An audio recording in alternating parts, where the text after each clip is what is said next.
I am Robert Downing from Channel 5 and Chips the Past Incorporated, and we are bringing you this special report on the manifesto of fascist intellectuals.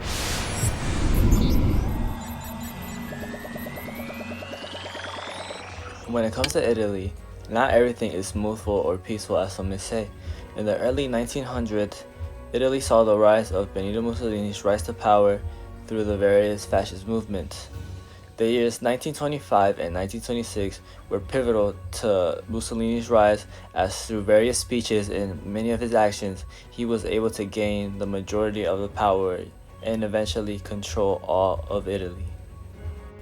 Mussolini went on to be the dictator for 20 years, but 1925 did emphasize the basis for him and his rise. With more of an in-depth report on this, my colleague Larry Richards. So in January of 1925, Mussolini was trying to get kicked out of the fascist party due to the assassination of Matteotti, who was a political journalist who over the years threw shade at the fascist parties because of what he believed that they were frauds and that they were corrupting the elections. Now Mussolini was forced to give a very strong speech on why he did not assassinate Matteotti, or why he wasn't involved at all, in order to gain the confidence of the fascist party back. Questo era il passato, ma noi fascisti non viviamo sul passato. Noi siamo tesi verso l'avvenire e sentiamo come una creazione della nostra volontà attesa dello spasimo della vittoria.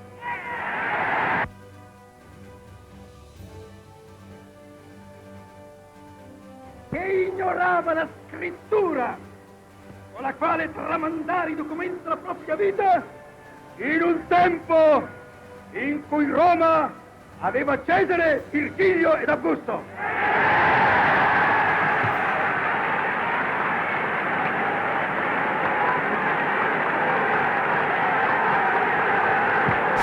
Mussolini's speech was so powerful that it made the fascist party realize that they had no proof against him and that he was all clear.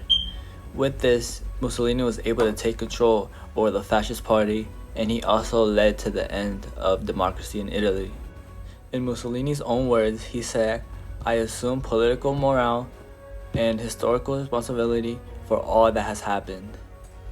Mussolini would be soon known as Dos, or the leader in English. Mussolini would eventually begin to put fascist members in government positions when the Allies would resign from their positions, meaning that Mussolini would soon control every aspect of life there was in Italy. In this instance, now after 26 months after becoming the Prime Minister of Italy, Mussolini was now the dictator of Italy. And sooner rather than later, after an assassination attack by Zamboni in 1926, Mussolini would soon outlaw every political party in Italy. One of Mussolini's most significant and best uses of power is when he passed the Act of Public Security of 1926, which imprisoned all political opponents that Mussolini had at the time and convicted them of many charges, which helped solidify Mussolini's power.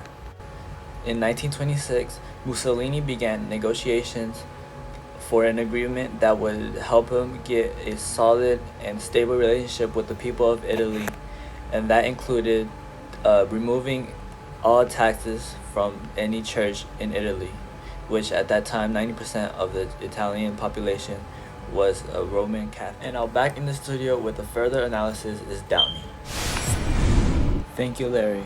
So with all that happened in 1925 and 1926 with the manifesto of the fascist intellectuals, Mussolini was really wise and discreet with all that he did, whether it was his actions or his words, that really helped him rise. Like, these 2 years gave him the boost that he could have had to work for in like 4 years.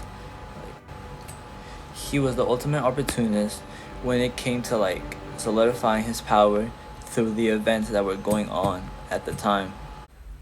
The manifesto helped aid Mussolini's cult of personality because he soon realized that he had a part of the people's trust and soon began to use that to his own advantage by him using propaganda to further his boost into the rise of power in Italy.